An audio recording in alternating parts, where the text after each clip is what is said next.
The gospel lesson this morning comes from the book of Luke, chapter 16, verses 1 through 13. And before we start reading, I want to confess that this is the first time I've ever dared to preach this parable. It is one of the harder ones, and every time I've looked at it in my career, I've said, let's do something else. I think you'll understand why, because as you listen to it, you'll see that you'll start asking yourself a question: what is Jesus actually admiring here? Jesus said to his disciples, there was a rich man who had a manager, and charges were brought to him that this man was squandering his property. So he summoned him and said to him, "What is this that I hear about you? Give me an accounting of your management, because you cannot be my manager any longer." Then the manager said to himself, "What will I do now that my master is taking the position away from me? I'm not strong enough to dig, and I'm ashamed to beg. I have decided what to do so that when I am dismissed as manager, people may welcome me into their homes." So, summoning his master's debtors one by one, he asked the first, "How much do you owe my master?" He answered, 100 jugs of olive oil. He said to him, "Take your bill, sit down quickly, make it 50. And then he asked another, "And how much do you owe?" And he replied, 100 containers of wheat. And he said to him, "Take your bill and make it 80. And his master commended the dishonest manager because he had acted shrewdly. For the children of this age are more shrewd in dealing with their own generation than are the children of light. And I tell you, make friends for yourselves by means of dishonest wealth, so that when it is gone, they may welcome you into their eternal homes. Whoever is faithful in a very little is faithful also in much. And whoever is dishonest in a very little is dishonest also in much. If then you have not been faithful with the dishonest wealth, who will entrust to you the true riches? And if you have not been faithful with what belongs to another, who will give you what is your own? No slave can serve two masters. For a slave will either hate the one and love the other, or be devoted to the one and despise the other. You cannot serve both God and wealth. This is the word of the Lord. Thanks be to God. So if you would, to help us figure things out, would you reopen your Bibles to page 841 and take a look at that section from Amos again?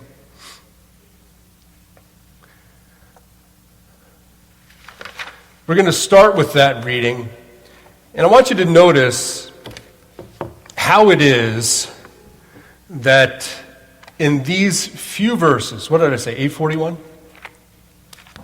I actually knew that. It was a pedagogical device. All right, so 841.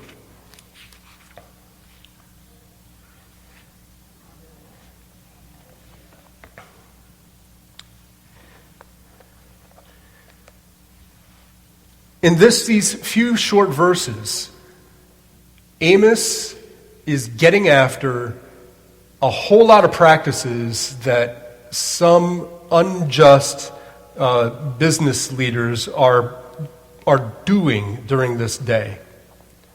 He says, "Hear this, you that trample on the needy and bring ruin to the poor of the land." And I don't think anybody listening to Amos would be willing to raise their hand for that. "Oh, yeah, that's me. I'm the guy. I'm the one who ruins the needy and tramples on the poor of the land. That's me." And in verse 5, he says, saying, "When will the new moon be over, that we may sell grain, and the Sabbath, so that we may offer wheat for sale?" Because their minds are not at all into holidays and days off. That doesn't matter to them. They just want to get through that holiday and get past the day off so they can get back to making money, because that is their primary goal. If they're sitting in a worship service or if they're eating dinner with a family on a particular holiday, they're sitting there looking at their watches wondering when the factories can reopen again because they're not making any money while they're just sitting there. And so Amos says, you are the ones who say, when will the new moon be over? When will that holiday be over? And when will the Sabbath be over? And boy, we live in a world today that really doesn't honor the Sabbath at all, does it? How many places truly shut down or let you shut down in order to regain that rhythm for yourself? Even the soccer fields need a break. You can't have people running on them all the time. That's why the grass looks horrible.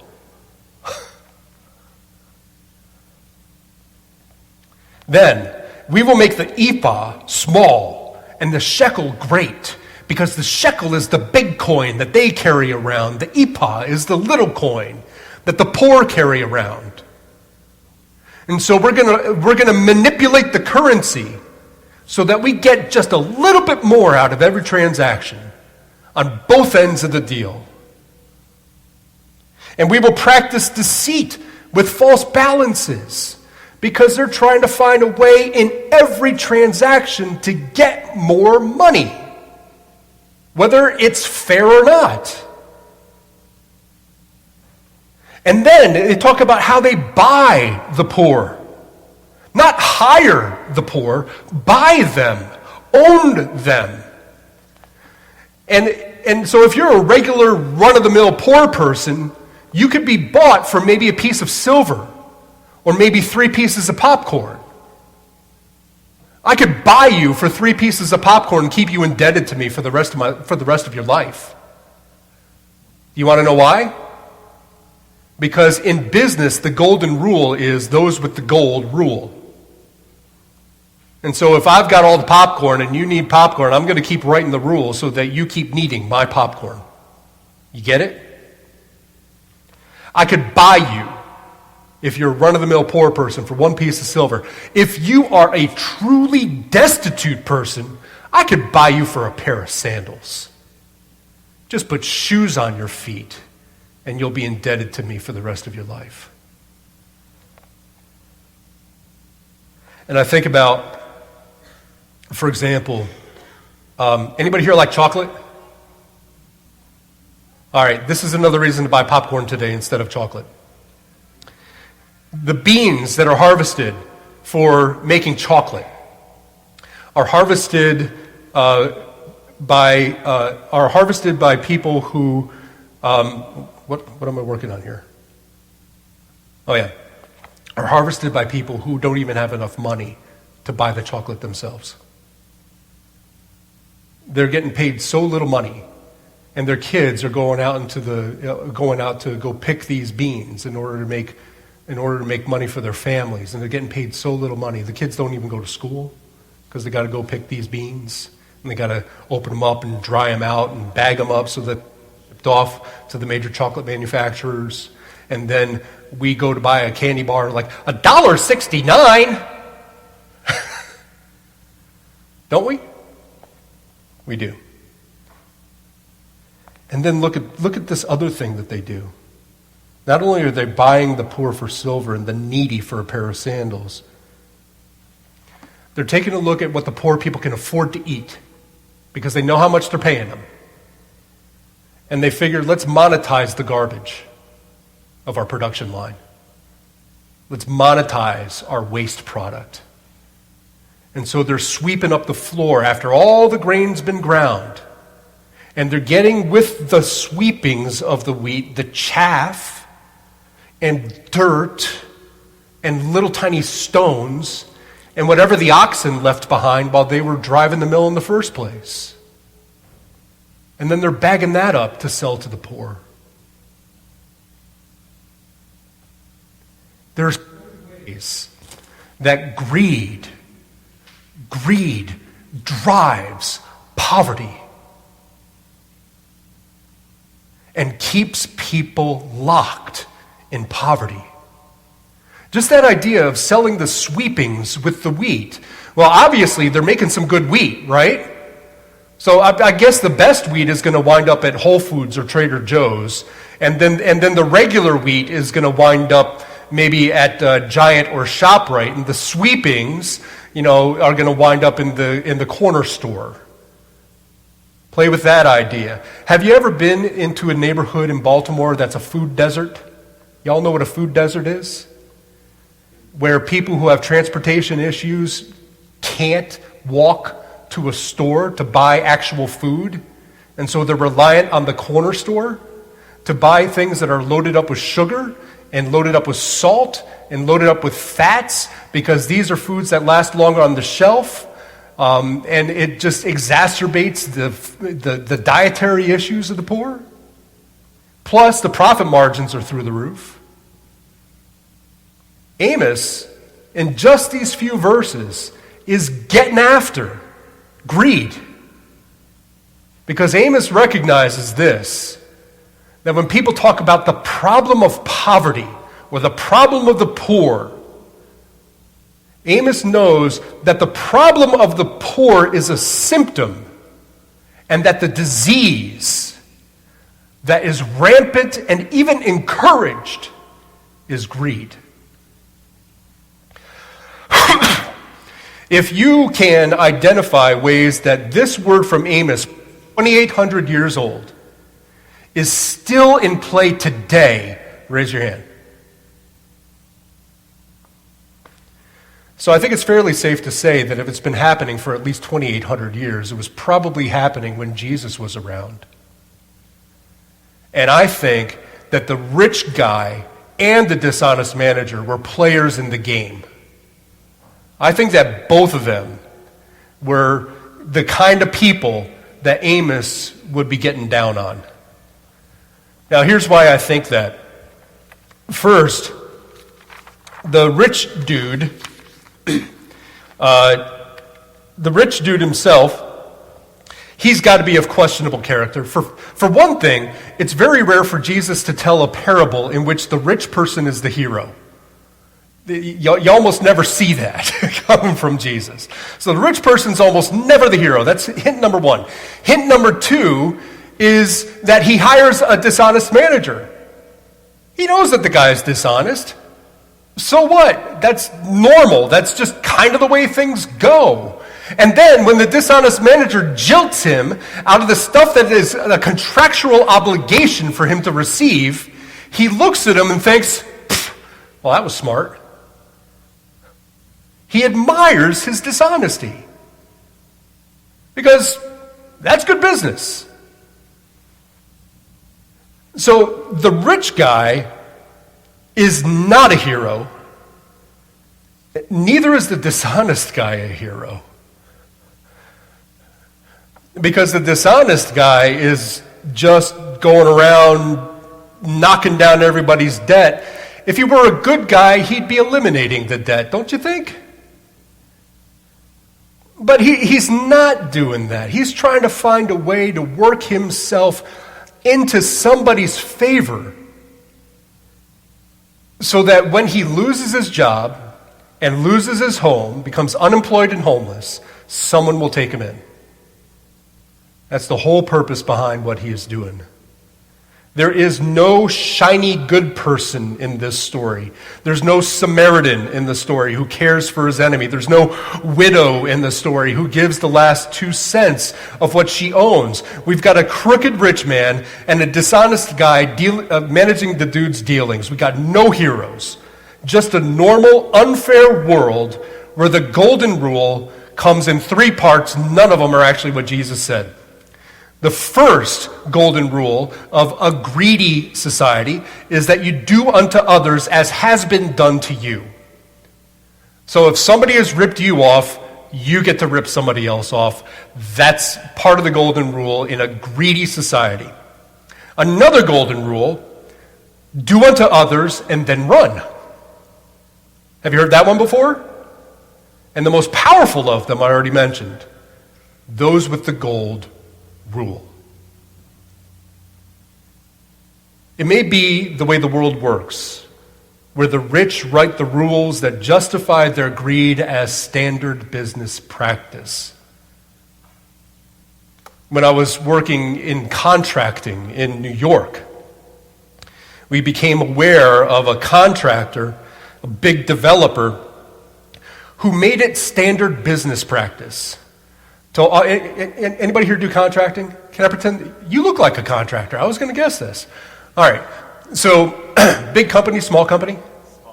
Small company. Let's say you got an opportunity to bid a big job. I mean, a job that is 3 times the money of what you make in an entire year. All right? You're like, whoa. Right? Let me go after this thing. And so you go after it, you get a really competitive bid in there, and you're excited for it. You find out that you win the bid, and so you go in there to do the work, and you want to make this the best job that you could possibly do, and you're getting your guys excited about it, and they're getting their paychecks, and you're buying the supplies, and you're paying your suppliers, and 30 days go by. No money from the guy. 60 days go by. No money from the guy. 90 days go by. And you have burned through all your reserves. And you're waiting to get paid, and you're desperate. And this developer made it standard business practice to wait 90 days to pay all the guys like you. And then he would show up and say, hey, you want to get paid? 25 cents on the dollar. Take it or leave it.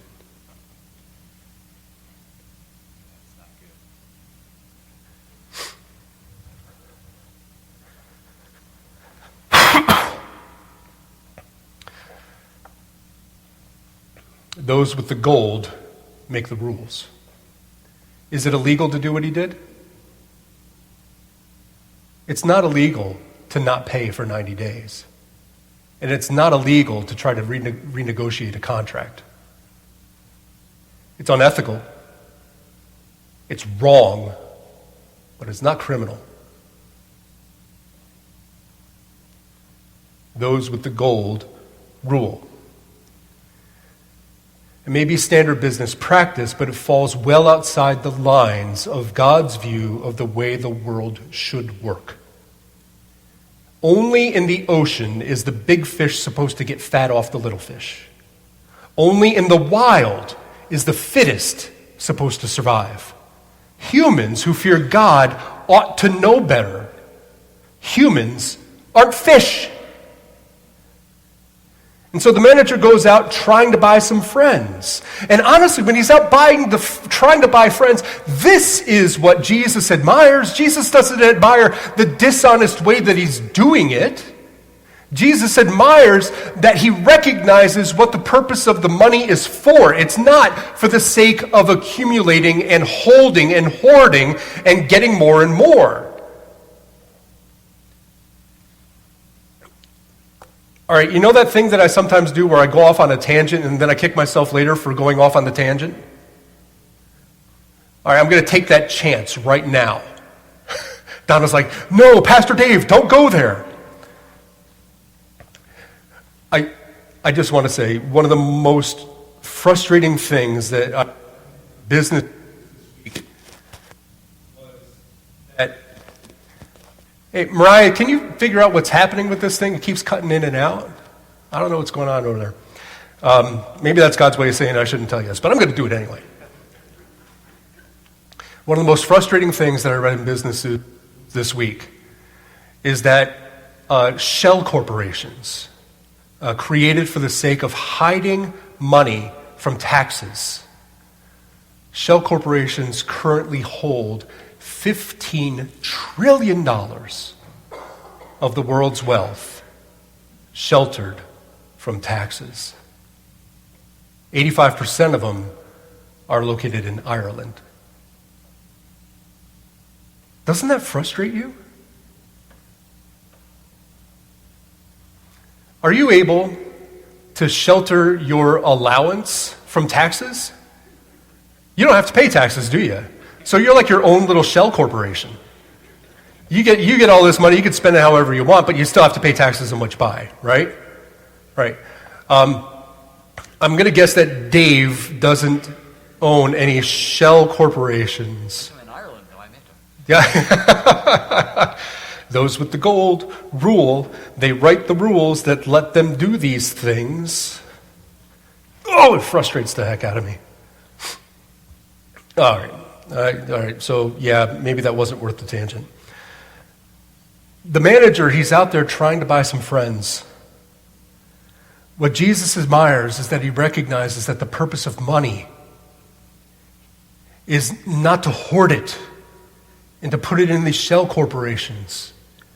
What Jesus sees this dishonest manager doing that is worthy of admiration is he knows that money can build relationships.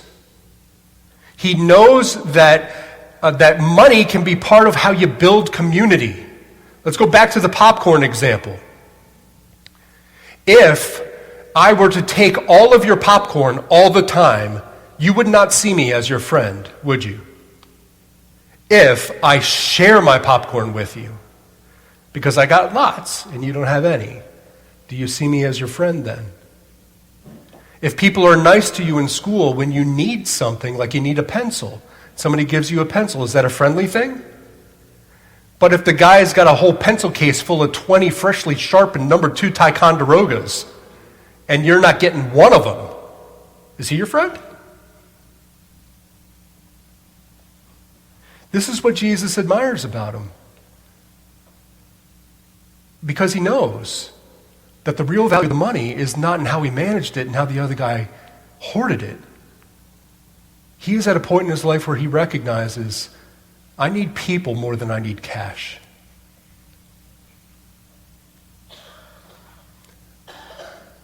I think the lesson that Jesus wants us to learn is how we are to use the resources that God has entrusted to us to develop relationships and build community. That's really what matters. I keep looking over this way because Lisa Johnson does not like it when I pick on her. But Lisa, don't you work for a nonprofit or work on the board of a nonprofit? You're on the board of a nonprofit. What does this nonprofit seek to do? Develop youth in Baltimore. And so you know that that there are resources necessary in order to build that community, right? It's just part of it. And Jesus would honor that. Now, what if your nonprofit was a sham and you were just taking money from people to enrich your family? Would Jesus honor that? No. I think that what we need to learn as a congregation, what we need to learn as a people of God, is how to invest in the people whom God has given to our care. How to try to understand what their needs are so that we can try to meet those needs with what God has already entrusted to us and develop relationships through that. I think that that's what Jesus means when he admires the shrewdness of the dishonest manager. I also think it's what he means when he said, you cannot love both God and money. If you're going to love God, then your money's got to go to build community. If you're just holding it for yourself,